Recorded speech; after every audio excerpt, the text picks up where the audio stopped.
Стандартно разные скорости. Это проект от Казанского энергоуниверситета. В будущем такие ветропарки смогут питать поселки с населением до 20 тысяч человек. На сегодня они прошли проверку в 3 районах республики. Камско-Устинский, Рыбно-Слободский и Спасский район.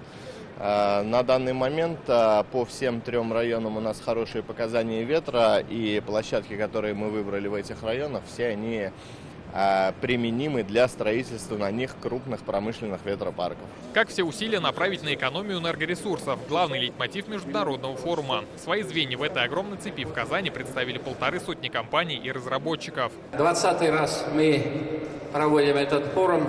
Много новых решений, много новых технологий, и, конечно же, надо быть всегда в тренде. Как стало ясно, на форуме бизнес обзаводится передовыми технологиями, а вот бюджетные учреждения в экономии энергии существенно отстали. Сегодня Рустам Минниханов поручил разработать специальную программу. На местах будут активно устанавливать сберегающие технологии. Если мы не будем ничего делать, это в 4 раза нагрузка, расходы увеличатся.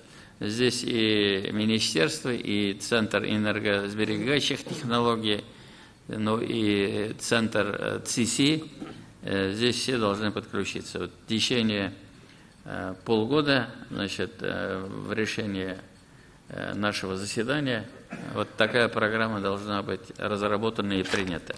В деле энергоэффективности Татарстан один из лидеров России. Замминистра энергетики страны предложил поднять вопросы не только энергосбережения, но и экологии. Обратился сегодня с такой идеей к Рустаму Нургалеевичу подумать, может быть, над идеей расширить границы этого форума. Он всегда назывался по энергосбережению, энергоэффективности. Мы прекрасно понимаем, что, достигая результата, мы и затрагиваем вопросы экологии.